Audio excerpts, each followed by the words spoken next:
We are now experiencing what is coined as the second wave of COVID-19.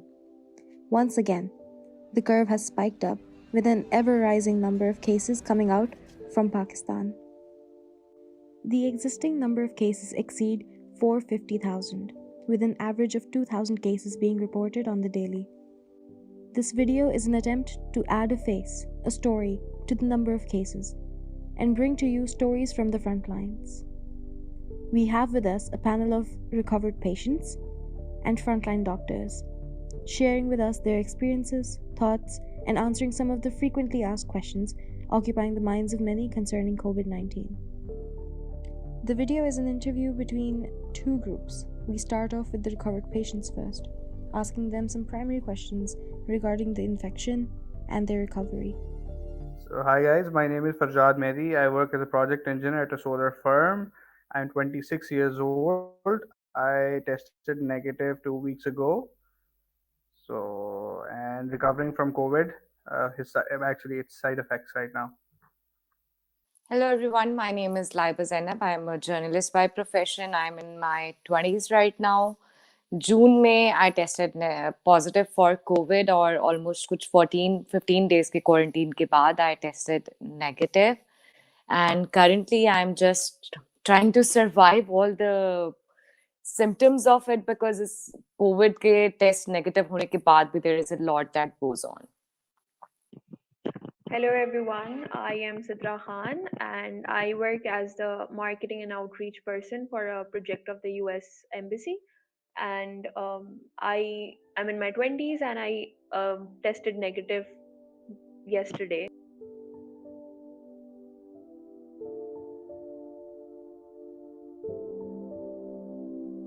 So, in the start of November, me and my a few friends, we went to Ormara for the weekend, and when we came back, actually, then one of our friends got symptoms and he got tested positive. Then all of us, we were 13 friends who went over there, and 9 of us got COVID.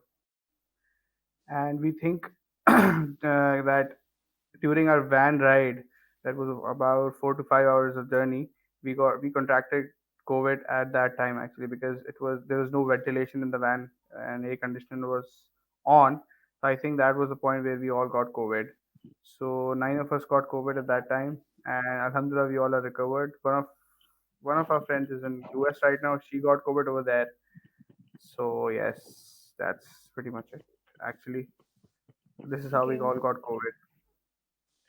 My COVID story is very interesting. I was homebound for 2 months. I think I only went out to this nearby mart to get some stuff, and then I all of a sudden got flu, and I thought it's just seasonal flu.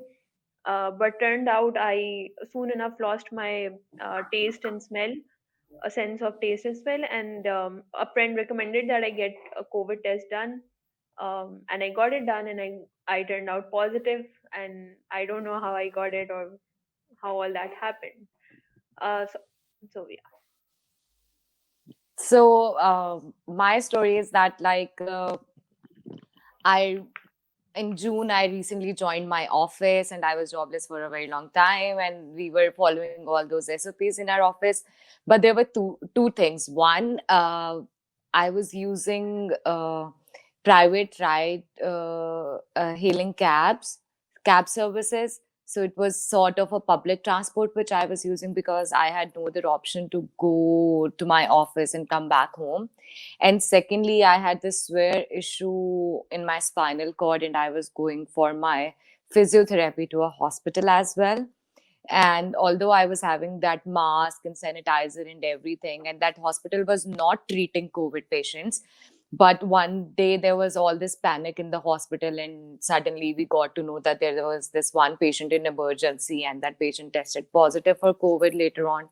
So I'm exactly not sure that मुझे Covid हुआ कहाँ से और क्यों हो गया, but there were इतनी सारी चीजें हो रही थी बिकॉज करीम में यू नेवर नो कि कोई भी आपसे पहले बैठा हो सकता है वो कोविड पॉजिटिव हो सकता है कोई ड्राइवर कोविड पॉजिटिव हो.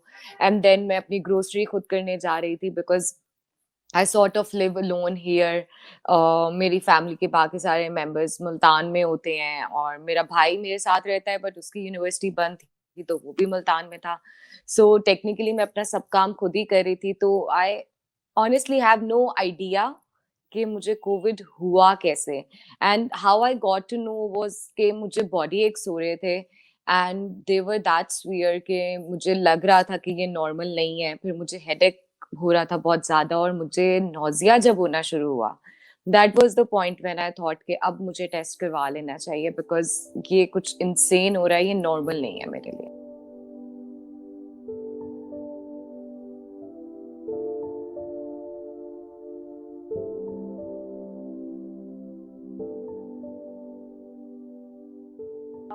As soon as I tested positive, I think it was a downward slope for me. And the realization, and also I think for me it was very difficult because I recently, a very close friend of mine lost her mom, and I was there with her on calls throughout the time, and I think it like left me, I was still in a state of shock, even though it's been quite some time. But so when I discovered that I've tested positive, it my immediate first thought was कि अब तो मैं मर जाऊंगी, or like there's no saving me. And then all the thoughts, the anxiety that starts to build up कि मेरी family का क्या होगा, parents का क्या होगा, and everything else. And I think it took me a week to like settle down with and then it I was also discovering what's happening to my body, to my mind. So tracking all of that, and then all these home remedies and multivitamins, it was just adding up to a lot of anxiety. And even though I felt it was more like, I am a person who always has sinus issues this time of the year, so I deal with my sinus issues every year, and it was almost similar to that. But knowing that I've tested positive uh, was kind of aggravating the whole situation, which I could have dealt with very peacefully otherwise. And as far as the side effects are concerned, I'm still figuring out, like, there's this focus disorientation. I've been having anxiety attacks. Just feel like I'm on an edge waiting to lash out at everybody, anybody. There's this hypersensitivity and it's not going away, and even small sounds of people talking is like triggering me. So it's even though I'm putting in place all the coping mechanisms that I'm aware of, but even then it's like a struggle every day in figuring out what is working and what isn't. That's very well put, and thank you for explaining that to us. If Laiba or Fajad, both of you would like to add something to that, to the side effects, the growing anxiety, and also your feelings and thoughts concerning the virus. Any one of you, which one would like to go first? When I tested positive, मैंने एक status लगाया Facebook पे because मुझे बहुत अच्छा लगता है कि मैं अपनी जिंदगी की ऑलमोस्ट हर चीज सोशल मीडिया पे शेयर कर रही होती हूँ इस तरह की. एंड उसके बाद जब मुझे फ्रेंड्स की कॉल्स आना शुरू हुई और मैंने रिपोर्ट फैमिली ग्रुप में भी शेयर की, तो मेरा हंस हंस के बुरा हाल था कि मुझे कोविड हो चुका है. बिकॉज हर किसी का अपना अपना कोप अप मैकेनिज्म होता है. तो I guess what I have figured out so far is कि मेरे ऊपर कोई बहुत बड़ा स्ट्रेस है तो मेरा सबसे पहला कोप अप मैकेनिज्म होता है कि लाफ इट आउट. तो मैं इतना हंस रही थी कि हर कोई मुझे फोन करके कह रहा था कि यार तुम्हें तो मतलब ऐसा कौन सा कोविड का पेशेंट होता है जो हंस हंस के बताता है कि मुझे कोविड हो गया. आई एम लाइक यार देखो मैं रोऊंगी तो मेरे लिए ज्यादा मुश्किल हो जाएगा, तो हंसना बेहतर है. So one thing that. But उसके बाद इवेंचुअली जब मुझे आहिस्ता आहिस्ता ये पता लगना शुरू हुआ कि मैं अगर सिर्फ अपनी बेडशीट चेंज कर रही हूँ तो मेरे लिए वो बहुत थका देने वाला काम है. मैं सिर्फ अपना कमरा सैनिटाइज किया है तो आई एम फुली ड्रेन्ड. और फिर देयर इज दिस थिंग कि अगर थोड़ी ज्यादा देर के लिए फोन देख लिया है तो सर में दर्द होना शुरू हो गया है. और फिर हर 2 घंटे के बाद वो जो एक एंग्जाइटी थी ना कि अपनी सैचुरेशन चेक करते रहना है कि ऐसे ही मतलब बेखबरी में ही ना मारे जाए, पता तो लगे कि कम से कम सैचुरेशन ड्रॉप हुई थी इस वजह से मरे हैं, कोई वजह तो हो मेरे पास मरने की. ऐसा ना हो कि किसी को पता ही ना लगे ये बंदी मर क्यों गई थी. And then there was this thing कि सो मेरे अपनी ऑर्गेनाइजेशन ने, सुजाग ने मुझे बोला कि मैं एक इंफॉर्मेटिव वीडियो बनाऊं जिसमें ये दिखाऊं मैं कि कोविड पेशेंट अगर आप हैं तो आपने अपनी चीज़ों को किस तरह से सैनिटाइज करना है, बर्तन कैसे धोने हैं, बेडशीट कैसे धोनी है, बिकॉज उस टाइम पे बहुत ज्यादा पैनिक था। पैनिक कभी भी है, ऐसा नहीं है कि नहीं है, बट अभी काफी चीजें इस मामले में सॉर्टेड हैं कि बहुत सारी गाइडलाइंस हैं, वीडियोस बनी हुई हैं, बट उस टाइम पे इतना ज्यादा कुछ नहीं था। तो देवर लाइक एक अवेयरनेस वीडियो हो जाएगी। सो आई वाज लाइक या श्योर। उसके बाद इंडिपेंडेंट उर्दू वालों ने मुझे बोला कि लाइक आप, because Fatima is friends with me, तो शी वाज मेरी फेसबुक टाइमलाइन देख रही थी, तो शी वाज लाइक कि तुम टिकटॉक्स बना रही हो और तुम्हारी कोशिश होती है कि लाइक फन वे में अपना टाइम गुजारो, तो just make a video on that. So I made a, like उसने मुझे क्वेश्चंस भेजे and I just answered them. और ऑफ कोर्स कोई आ नहीं सकता था शूट करने के लिए, तो मैंने खुद ही अपनी चीजें शूट करके उनको भेज दी। But the amount of backlash I got on that, जिस तरह की गालियां मुझे पड़ी उस व्लॉग के नीचे, लाइक उस वीडियो इंटरव्यू के नीचे, कि मतलब शर्म आनी चाहिए, डेथ बेड पे हो और हंस रही हो, मुस्कुरा रही हो, नाच रही हो, अल्लाह का खौफ नहीं है तुम्हें, इस तरह की चीजें, तो it it had a toll on my mental health at that time. I guess के उसके बाद मुझे शायद पहला पैनिक अटैक इतना शदीद हुआ था कि यार मुझे कोविड हो गया। बिकॉज उससे पहले मेरी कोशिश यही थी कि लाइक जितना हंसते मुस्कुराते गुजर सकता है टाइम गुजर जाए। And then there were days कि जब मैं वॉक करने के लिए ऊपर छत पे जाती थी तो मुझसे ज्यादा देर के लिए वॉक नहीं हो रही थी। और द फनीएस्ट पार्ट इज कि जब मैं I tasted negative, I came back, तो मैंने सोचा कि अब मैं अपने आप को एक ट्रीट देती हूँ और मैं अपने लिए खाना खुद बनाऊंगी और बड़ा अच्छा सा खाना बनाऊंगी और साथ फ्रूट चाट भी बनाऊंगी। तो मैं पैदल चली गई और उससे पहले लाइक मैं फरवरी में यहाँ शिफ्ट हुई थी, इट वाज जून, और जून के बाद मैं वापस आई हूँ एंड आई वाज लाइक इस मार्केट तक तो मैं हमेशा जाती रही हूँ, लाइक बाय हमेशा आई मीन 4-5 महीनों से जा रही हूँ। So, मैं पैदल चली गई और the by the time I was back home with all that grocery, I was so drained कि मुझे चक्कर आ रहे थे, मेरे लिए सांस लेना मुश्किल हो रहा था, मुझे समझ नहीं आ रही थी कि मेरे साथ ये हुआ क्या है।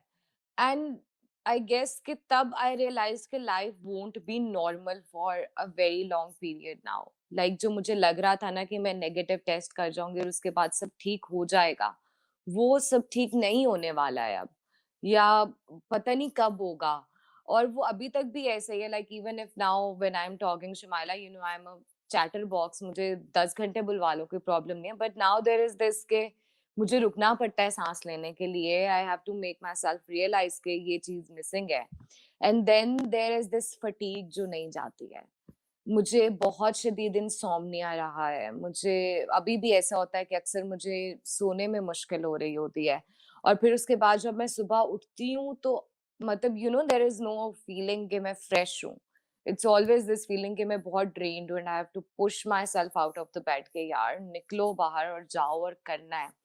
So and then if you talk about the fear जो हमेशा रहता है, तो मैंने बहुत सारे पेशेंट्स के बारे में ये पढ़ा कि वो नेगेटिव टेस्ट करने के कुछ टाइम बाद उन्हें स्ट्रोक हो गया। So I always have this fear कि मुझे किसी दिन स्ट्रोक हो जाना है। हालांकि मेरी फैमिली ने फुल ऑन जो है ना एक प्लान की हुई थी चीजें, उन्होंने हर चीज की मेडिसिन दी मुझे। मुझे पता है कि मैं ये मेडिसिन ले चुकी हूँ तो मुझे ये प्रॉब्लम्स नहीं होंगे। But still there is this fear because this virus is very new, इस पे इतनी रिसर्च नहीं हुई हुई है और हर पेशेंट के अलग तरह के सिम्टम्स हैं, हर पेशेंट के अलग तरह के पोस्ट रिकवरी फेज उसका अलग है। So yeah, it's scary, it's terrible, but then again one thing which has kept me going is कि जितना टाइम मैं मस्ती में रही थी ना, उतना टाइम मेरी सैचुरेशन ठीक रही थी। जितना टाइम मैंने सोचा था मुझे कोविड हो गया है, उसी टाइम जो है ना वो सैचुरेशन ऐसे गिरती थी और मुझे फिर रोना आता था। So when I got tested positive, so at that exact moment I got blank actually because I'm very worried about my health because मैं काफ़ी hypertensive हूँ। मैं बहुत stressed out हो जाता हूँ बहुत जल्दी और पता नहीं चलता लेकिन मेरा ब्लड प्रेशर जो है वो शूट कर जाता है। तो मैंने सबसे पहले कुछ नहीं किया था, आई जस्ट गॉट मैंने सबसे पहले अपनी ब्लड प्रेशर की मशीन निकाली, मैंने चेक किया, it was like 150/90 and I was like गए। तो अब कोई हल नहीं है, अब आपका वक्त आ गया, अब आप जरूर चरी पढ़ लीजिए और दुआ कीजिए कि इट्स नॉट पेनफुल। खैर, तो अल्हम्दुलिल्लाह देयर वाज नो सिम्टम्स, तो आई वाज लिटिल होपफुल कि नहीं कुछ नहीं होगा। फिर उसके बाद What I did was कि I had work जो मुझे जो है वो it was kept me going, and then I'm because I'm getting married in March, तो मेरे पास वो था प्लान करने को, तो मैंने कहा तो लेट्स स्टार्ट थिंकिंग अबाउट कि मैंने शादी पे क्या करना है, कैसे करना है। तो मैं कहा चलो इट्स कुछ टाइम निकल जाएगा, फिर जो है ना बात, फिर देन स्टार्टेड कमज़ोरी मुझे शुरू हो गई। And I would agree to a lot of things that Sidra and Laiba said कि अब मुझे रियलाइज हो रहा है कि शायद कोविड के बाद के साइड इफेक्ट्स हैं, because generally I am very calm, मुझे आई एम वेरी पेशेंट, लेकिन अब right now I am not able to focus. मैं बहुत जल्दी मुझे गुस्सा आ जाता है। इवन टुडे आज मैंने ऑफिस पे जो है ना बेचारे किसी पे वो मुझसे कोई वायर लेने आया था और मैंने उसको इतना डांटा कि जो है ना वो कि कोई जो है वो रीज़न नहीं था कि start including the team and ये वो, मैंने उसको बैश आउट कर दिया for no reason, then I apologise. लेकिन वही वाली बात है कि then during that time I was very worried because मेरा 3-4 दिन तक जो है वो blood pressure was constantly on the higher side. तो and my family has a history of मतलब कार्डियो की उनकी हिस्ट्री है, तो आई वाज वरिड कि इस तरह कोई प्रॉब्लम मेरे साथ ना हो। So luckily I got a call from Sin health department, so they associated a doctor with me, so she was regularly taking checkups, follow ups कि आपकी तबीयत ठीक है, आपको कोई symptoms तो नहीं है। तो जो टोटल मेरे 10 days का आइसोलेशन का पीरियड था उसमें मैंने काम और जो भी मुझे चीज़ें अपने लिए प्लान करनी थी फॉर मार्च वो मैंने की, तो which was very helping because I am not kind of a guy जो हर वक्त जो है ना वो कमरे में आइसोलेट रहता है, because I go out with friends a lot. तो it was very difficult for me to stay at one place, या या तो मैं सो रहा था या मैं काम कर रहा था, ताकि मेरा दिमाग कहीं और ना जाए। तो उसको कोप अप करने के लिए ये दो चीज़ें जो हैं वो मैं देख रहा था। अभी भी मैं जो है I called my CFO, I need to ask him someone, मैं भूल गया मैं क्या मुझे क्या पूछना था, तो लकीली उनके कॉल उठाने से पहले मुझे याद आ गया, वरना मैं ब्लैंक ही रह जाता। तो this is happening actually. So नींद, I am a kind of a guy who sleeps at 10 AM और 10 PM सॉरी। रात 10 बजे मैं सो जाता हूँ, सुबह I wake up at 8। This is my routine since I was 4 years old. तो अब मुझे मैं 2-2 बजे तक जागता रहता हूँ, मेरी उसके बाद सोता हूँ तो मेरी 7 बजे आँख खुल जाती है एंड सोया नहीं जाता, आई am very uncomfortable when I am sleeping. So I don't know what's going on, so I will C, I mean one thing at a time, देखते हैं कि ये साइड इफेक्ट्स कहाँ तक जाते हैं, then I will see what I have to do, I but think let's see what insomnia happens. तो हमने पक्का पकड़ लिया है यहाँ, because all three of us are facing that. मेरा भी ऐसा ही है कि मैं 11 बजे सो जाती थी and I always meditate before going to sleep. So I have always been a very heavy sleeper और मुझे बहुत अच्छी नींद आती थी। But for the past few, I think 2 weeks now, I have been unable to sleep, and it's like a task uphill and I don't feel sleepy at all. Like ये होता है ना कि अगर आपकी रात में नींद पूरी नहीं, आपको दिन में आती है नींद, दिन में भी नहीं आती। And then there's obviously that lethargy, like I just feel so drained out just walking I from no one room right. to another. And I would just like to add on to the follow-up question that Shumaila added, my coping mechanism. So like for the first few 15 days, I think I was just struggling कि ये गुजर जाए, let it pass, let it pass. I was convincing myself it's a phase and it'll pass. But then I think one thing that helped me get through is I have a huge circle of friends, and I told everyone to check up on me. I told all the people who needed to know, because I was also worried कि बहुत ज़्यादा सबकी calls messages आएंगी, they would overwhelm me and I would not want to talk to them about it. But I think then I got out of my comfort zone, I told them, and so that really helped, people checking up on you. Obviously you can't expect 1 2 3 people to do it for like a long period of time, but so many people, they would come around, go around. That really helped. And getting off social media was a very good decision that I made. Social media was getting on my nerves. Like I logged out of all the apps from my phone. I only used to use it on laptop when I used to do a little bit of work. Other than that, I was reading, I was watching movies, I was doing yoga, and sleeping also, and figuring stuff out. What can be deduced here is that anxiety, insomnia, lack of concentration, behavioral changes, and post recovery fatigue were still very much a part of Farjad, Laiba, and Sidra's life, even after recovery. This added to our list of questions directed towards our second group. that of frontline doctors. Some of the most frequently asked questions to doctors are related to vaccines, remedies, and side effects, all of which were included as part of this interview.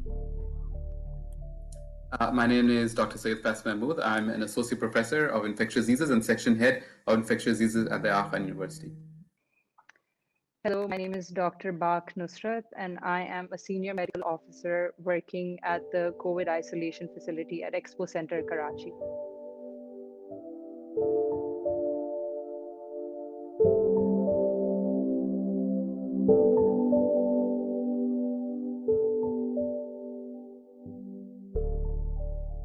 So our average shifts are 6-hour shifts, and there's 4 group of people. There's 4 shifts in a day, and each shift is of 6 hours. And in those 6 hours, we have to wear our personal protective equipment, which is the PPE regulated by our center where I'm working. And we're supposed to take care of all of the patient care related issues. So daily rounds with consultants, following the orders that have been given to us by our seniors, and making sure all of those orders get carried through during our shift, and sort of also being in charge of the nursing care of the patient, since it's a fairly new disease, and the treatment protocols keep changing. So we're also expected to be updated as to what's going on in the rest of the world in regards to COVID, and what treatment protocols are being followed at any other place versus where I'm working. So the shifts are long, and we are currently severely short staffed. So they're talking about increasing our shift timings from 6 hours to 8 hours, because the doctor fatigue is also very real. I've been working in the isolation center since March, and a lot of doctors who have been working with me, either they've gotten COVID at some point or the other, or their families have gotten COVID at some point or the other. So our numbers are never stable. They keep changing given the current conditions. So we're always looking for more doctors, and the working environment right now is also getting very stressful, since all of us are very fatigued, and we're looking to get some respite, but obviously we can't because there's nobody to replace us at this point in time.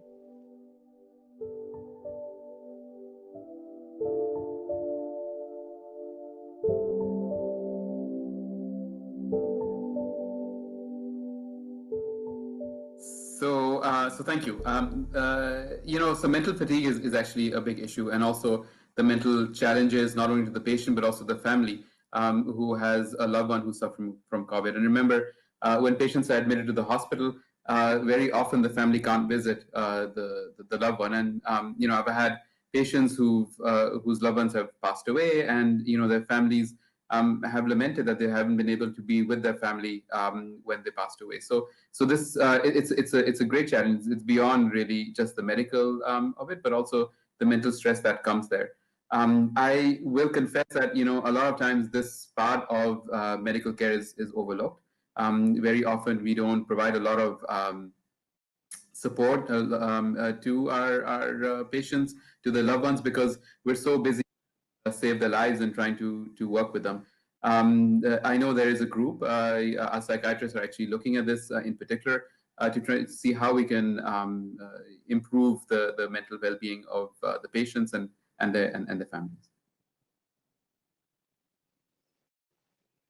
I think patient fatigue is a very real thing that I've, for the first time in my life, at least in my short clinical career that I've had, I've experienced it firsthand, in the sense, like what Dr. Faisal had said, COVID is such a disease in which you can't really near be families.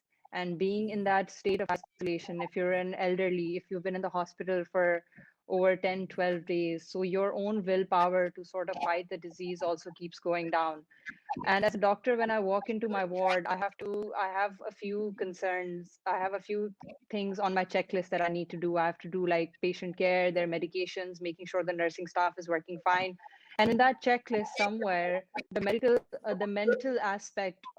health aspect of the patient does get ignored.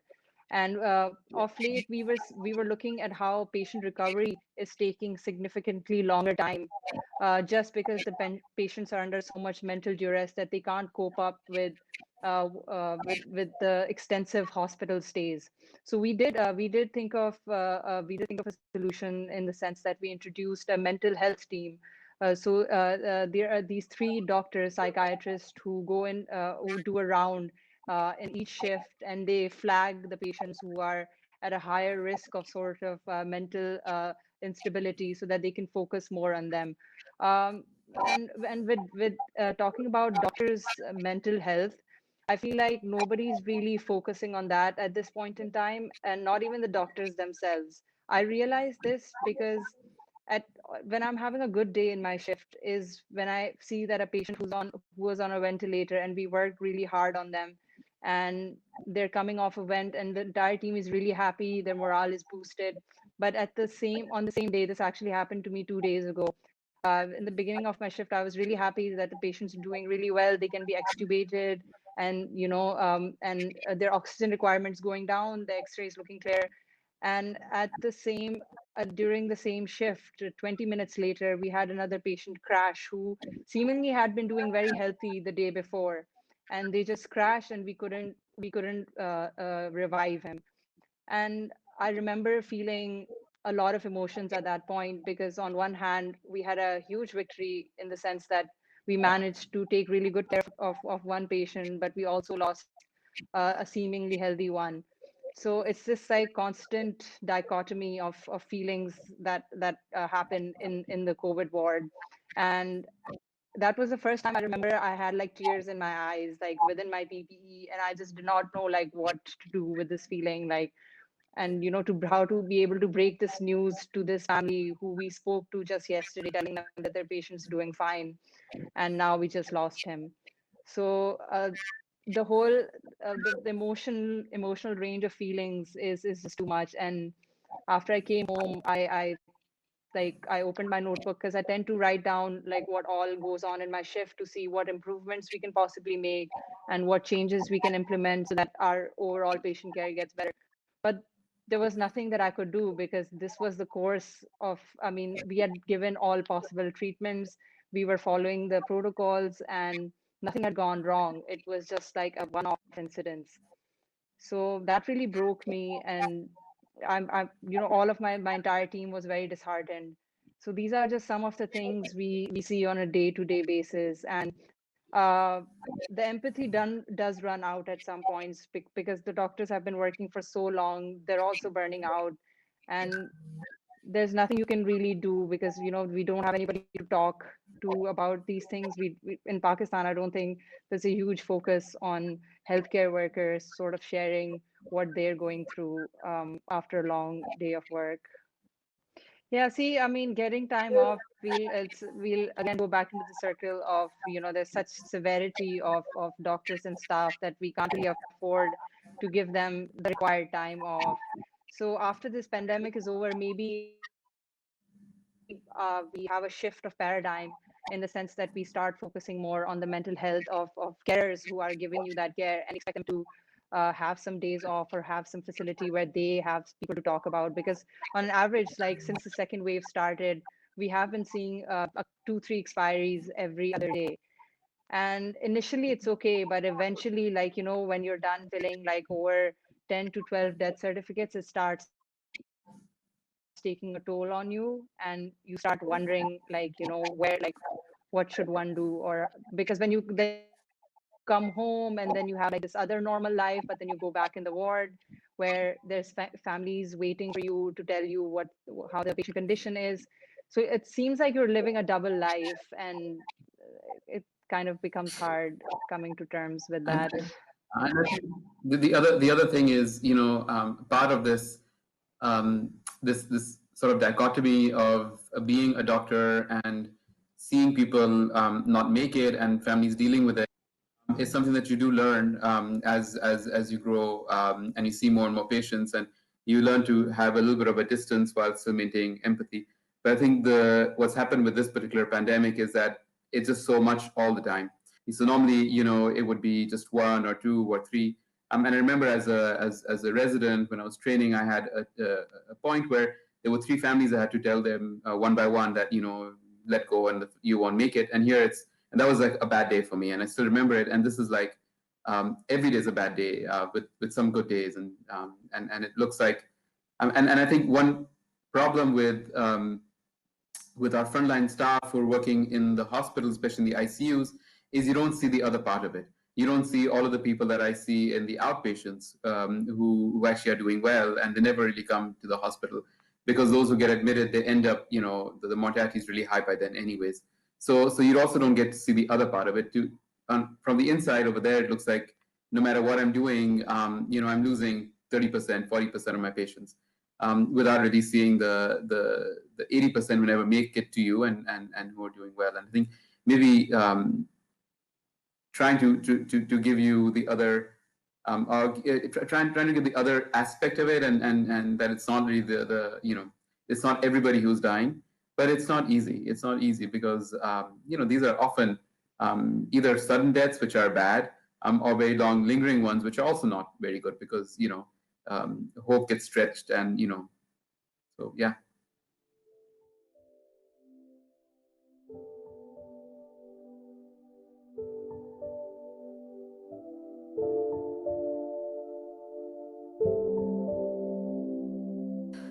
So another problem with this virus is that after you've done with the infection, so once you've cleared the infection, very often the lingering effects of the infection can go on for quite some time. There are a number of names for this particular syndrome. Some people call this long COVID. This is common in Europe. That's what they call it. In the US, they call these the long haulers. And the exact term for this is currently being coined as what we should call this. But we know it's real. We know it happens in a significant number of people. In some studies, up to 70% people will have some effect that goes on and on. And these range from fatigue, body ache, this sort of chest tightness, heaviness. Some people's taste and smell doesn't come back immediately. A brain fog is very common. People have problems concentrating, which can go on for quite some time.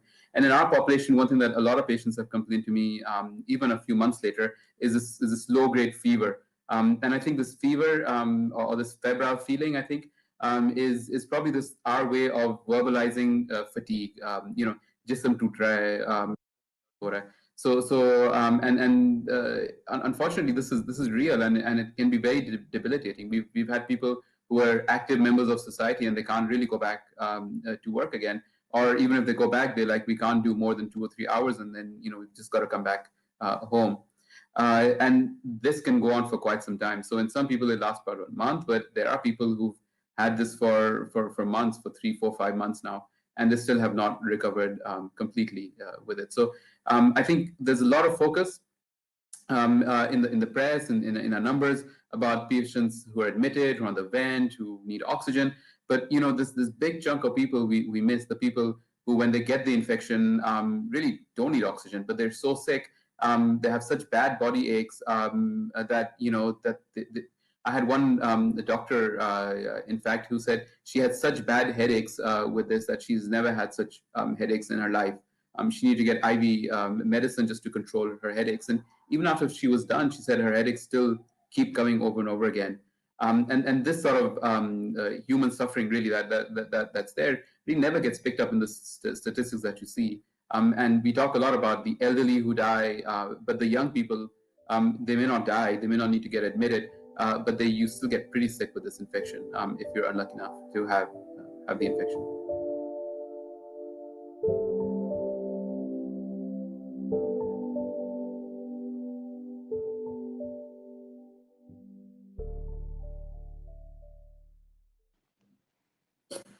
So unfortunately, it looks like with COVID-19, you can get a reinfection. So in the first wave, we weren't sure.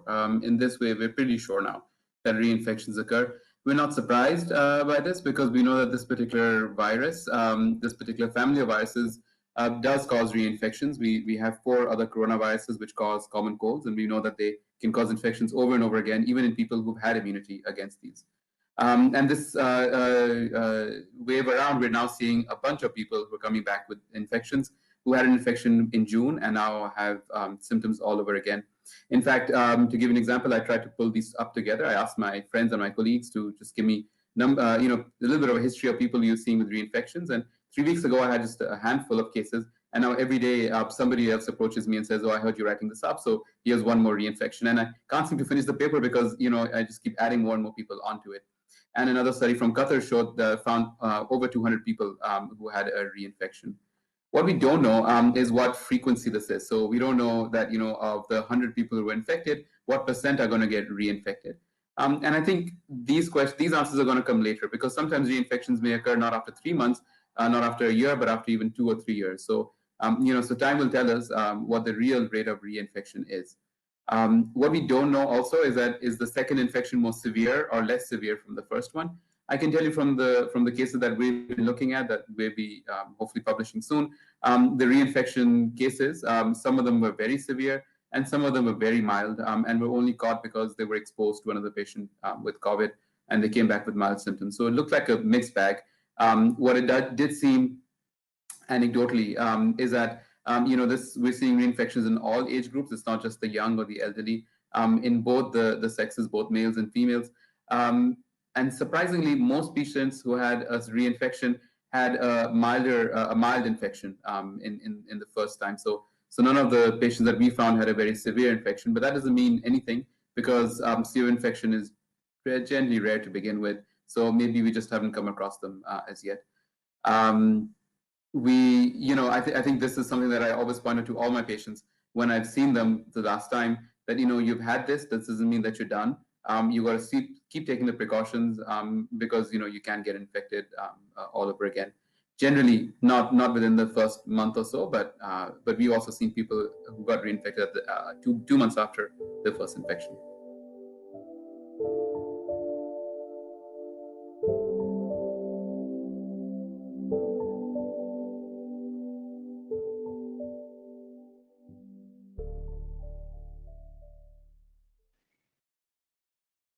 So what to do at home if you have COVID-19, and do home remedies really help or not help?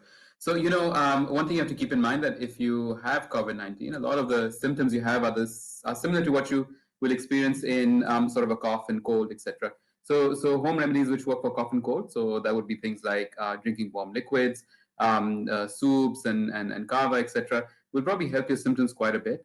Your body will be virus itself. They really won't help kill the virus or help the virus. Same goes with steam. You can't really burn the virus out of your nose by using steam. But if you're feeling blocked up, then using steam will actually help you. But some home remedies actually may be dangerous. One example is, and luckily it's not done a lot anymore, is Sanamakhi, which had become common and popular. And at one point, we were actually seeing people getting admitted because of the severe diarrhea, which this herb can cause. So whenever you're unsure about a home remedy, I would actually recommend talk to your physician to see can you use it or not use it. And with everything, we always look at the risk and the benefit. And if there's a significant risk, we will obviously ask you not to. And one other thing, obviously, is vitamins, which are very common, and antibiotics. So please, I just want to re-stress, there's actually no role whatsoever of using azithromycin, Azomax, in COVID. Azomax, azithromycin, is an antibacterial. It kills bacteria. COVID is a virus, and you really don't want to kill your good bacteria while you really need them to boost your immune system. And the other thing is multivitamins. So if some multivitamins are fine, but some other multivitamins, if you take too much of it, could be dangerous for you. And the one that I would worry about is vitamin D. So you can take some vitamin D, but just don't overdo it. Vitamin D toxicity can actually lead to your kidney failure and kidney shutdown, something you don't want in the middle of another infection. So all of these home remedies, they won't kill COVID, but they will certainly help alleviate the symptoms that come with COVID. So just make sure that the vitamins that you're taking, you don't overdo, because I've certainly seen people who have the idea that if we maybe take vitamin C and D twice in a day instead of just taking the daily serving, that might boost up their immune system quicker than it would be. So that's not something that you want to do. And Sanamaki was quite the thing that we had to deal with in the May, June time, because there's a thing called WhatsApp University these days, and everybody seems to be a graduate of it. And whatever new tips and tricks uh, that somebody thought of, it got circulated multiple times. And now, to they're even very proper and thorough in the sense that they take citations from certain unknown papers to go with the WhatsApp forwards to make it seem a little more legitimate. But before you start on any antibiotic therapy, to be specific, make sure you consult your physician, because antibiotics cannot treat a viral illness. They will help if there's a superimposed bacterial infection. So azithromycin, hydroxychloroquine, or even patients asking if we can start dexamethasone. It's a steroid at home. So you don't need to start that at home. That's only for patients who have been hospitalized and under care of a physician who will then oversee these things. Uh, I think that's a very good point, Dr. Bak, that you added, and which is using steroids and dexamethasone at home. In fact, people need to realize that in studies where they use steroids for COVID-19, in people who did not need any oxygen, they actually died more when they use steroids. So using these drugs actually do harm, and they should really be only used under physician advice. And same goes with blood thinners. A lot of people are on blood thinners. We've seen people come in with big bleeds in their brain, in their stomach, because of using a lot of blood thinners when they didn't need to. So whenever using drugs, make sure you check with the doctor.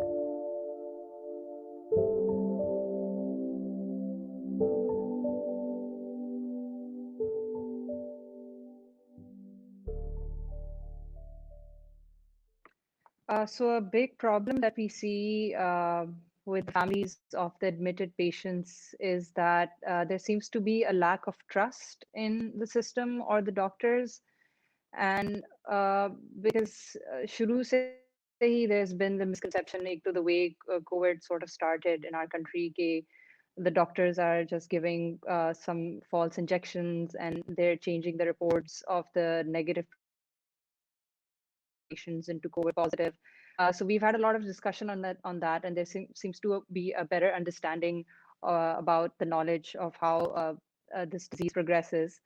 But obviously, once your patient gets admitted, you won't be able to visit them personally. Like the only source of information that you'll have is the consultant physician who is overlooking the case, and the residents who are present at the hospital.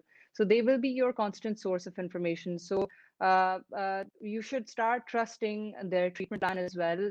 And as all of the hospitals are currently overflowing with patients, there's a shortage of doctors. So timely uh, uh, information might be a little difficult. Timely updates from the doctors sometimes get a little difficult, but just trust the doctors. Um, let them carry on with the treatment plans that they have. And the center that I'm currently working at, we have a video call facility for the patient. So if your patient gets admitted, we have set timings in which the attendants can come to the center, and there's a Zoom conference call which has been set up. So the patients are allowed to see their families, or the families are allowed to be able to have a conversations with the patients who are admitted inside. So these are some of the things that we're trying to do so that the attendants are not completely out of touch with what's going on inside the ward. But I do understand it's a very difficult time period where you can't, because it's not like your regular illness. It's not like pneumonia or dengue in which you can come to the hospital at the visiting hours and go inside and meet the patient and have a conversation with them. So all of this tends to be a little difficult, but we're trying to bridge the gap, and we're trying to make sure that they are somehow able to stay in touch with their families.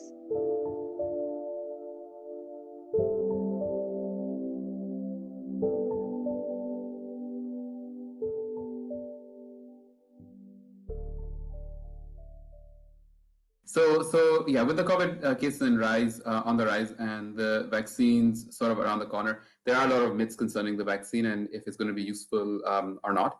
So a couple of things. One is you cannot get the COVID infection. You can't get the infection from the vaccine. So that's the one thing to know about. The second is that so far it looks like these vaccines are fairly safe. We haven't seen any really bad side effects. That's the other concern. There are all these conspiracy theories about it causing sterility, it causing, you having a chip inserted on you. And clearly that's not true. We don't have the technology to even do that if somebody was nefarious enough and wanted to do it. One myth, which is actually the other way around. So the myth that once the vaccines come, our life is going to go back to normal. And that's probably also not true, because we don't know if this vaccine is going to really prevent you from getting the infection, or is it going to prevent you from getting a bad infection? So it's possible people with the vaccine may still get the infection, but on the other hand, not get very sick by it and not die. So this comes some of the myths that people have approached me with. Continuing on what Dr. Faisal already mentioned, the vaccine safety profile so far has been very good. And like all vaccinations, there are minimal side effects, allergies or fever that you get after every vaccination that you get, even while you were younger and you got polio vaccine. So even that doesn't have a 100% safety profile. So, and you have the option to opt out of this vaccine as well. Nobody's going to force you to get this vaccine. But looking at all the trials and what's been happening so far, I think that there will be a lot of myths regarding this. But after the first batch of people sort of get vaccinated, a lot of these things will get cleared up.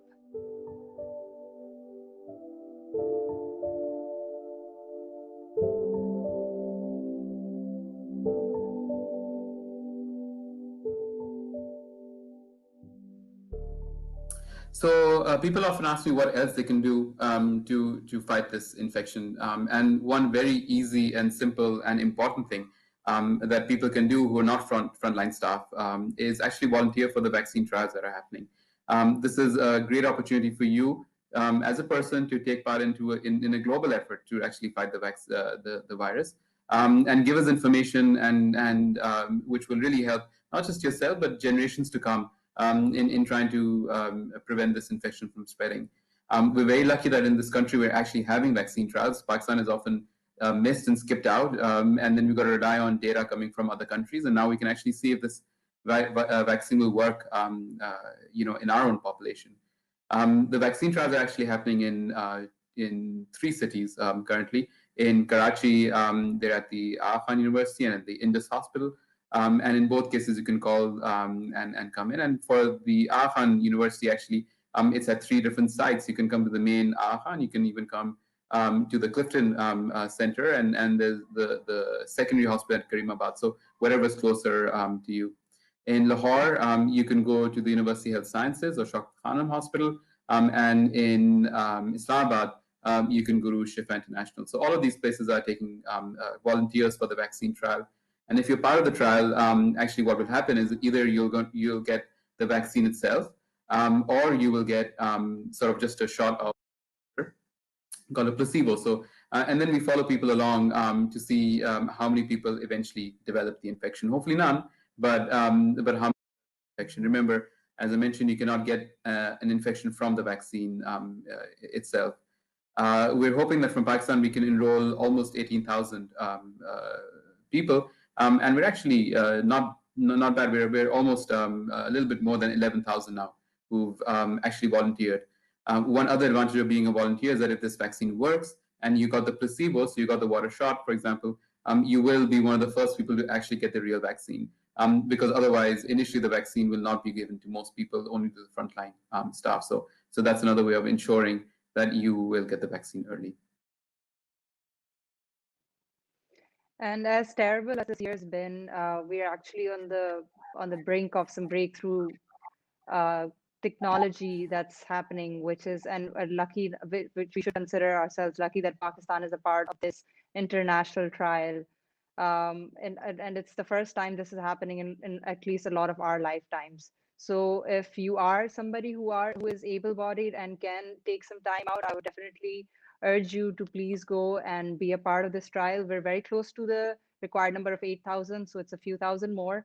And this could definitely help our country and like all of us get one step closer to the vaccine that we all need to fight this pandemic. This marks the conclusion of our session. If you have any questions, feel free to ask in the comment section below. And if you have anything that you would like to suggest to us regarding this conversation or this talk, feel free to email us. We'll conclude with the ending remarks of both the patients and the doctors. सबसे पहले तो please everyone should wear a mask because it's important. आपको 90% और 95% आपका mask आपको recover कर देता है तो फ्रॉम के आप जो है ना वो कोविड से बच जाएं. Avoid indoor spaces, outdoor spaces are still safe. उसके बाद अगर आपको कोविड हो गया है and you recovering from it then take your remedies till a month. I mean आप जो भी स्टीम या कावा पी रहे हैं 1 महीने तक पीते रहें. Continue CAC, calcium and multivitamins, and but don't take calcium a lot because I've heard through, but I don't know if it's true or not, कि जो आप कैल्शियम की जो CAC की गोली लेते हैं it has particles which can turn into kidney stones. So this I've heard. तो please make sure कि आप डॉक्टर से कंसल्ट कर लें. if it's because मैं पिछले 4-5 महीने से रेगुलरली ले रहा था, बस किसी ने मुझे बताया and now I'm very worried कि दूसरा मसला ना खड़ा होता है. So please wear masks, use sanitizers, wash your hands because it's very important. अगर मैं भी उस इंडोर स्पेस में नहीं होता तो मुझे शायद कोविड नहीं होता.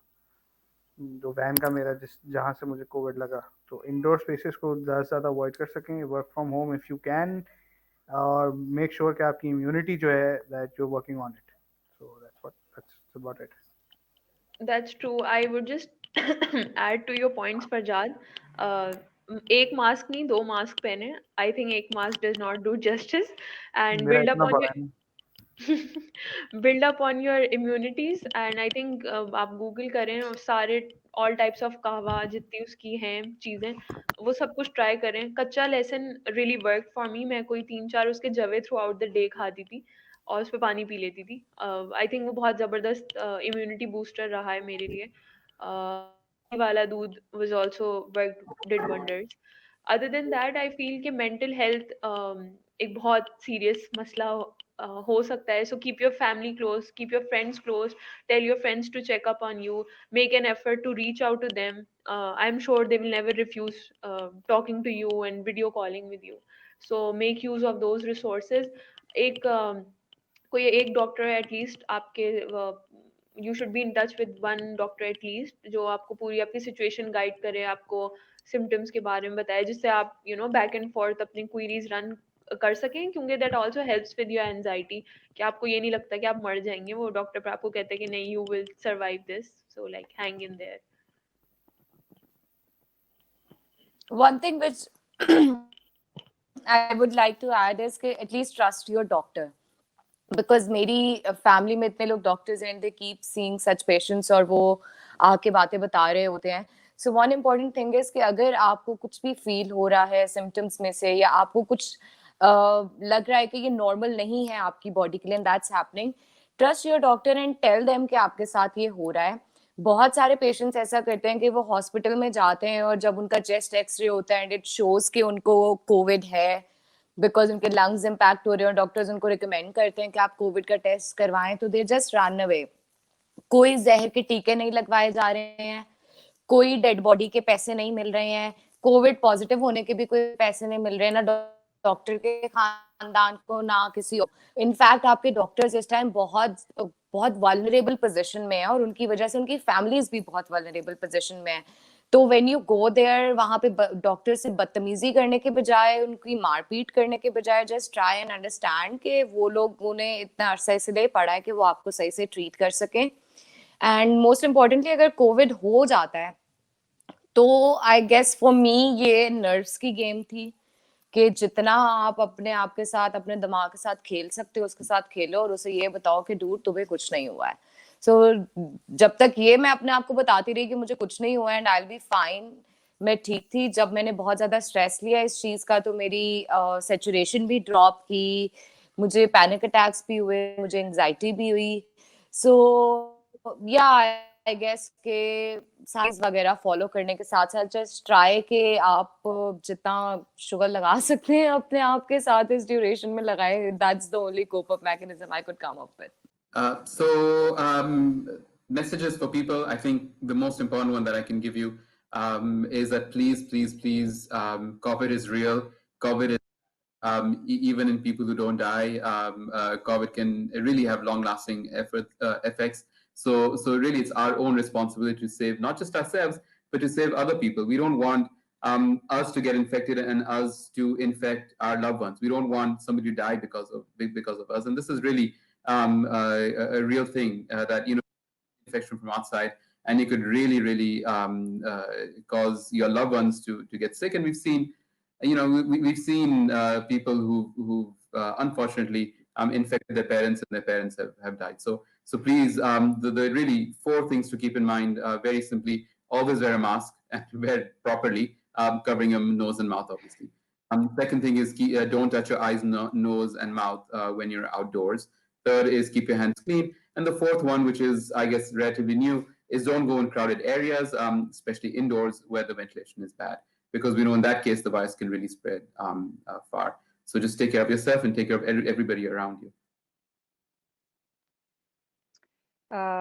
All of the things that Dr. Faisal rightly mentioned, I mean, these are the things that we have been stressing on from the beginning of this pandemic. And, uh, you just have to follow very simple instructions, because it's better to wear a simple surgical mask than to wear a ventilator mask, because I can tell you that is a very, very painful thing to go through. And even I'd like to stress more also upon the people who have been diagnosed. I'm seeing that people are not following the isolation protocols properly. You have to isolate for 10 days. 10 days is the minimum number of days. No, you cannot get out at 8 days of having no symptoms or 6 days of having no symptoms. I know it's really hard and you get really bored in being locked in one room, but just try staying inside for 10 days, and then you can be outside guilt free, of course, wearing a mask.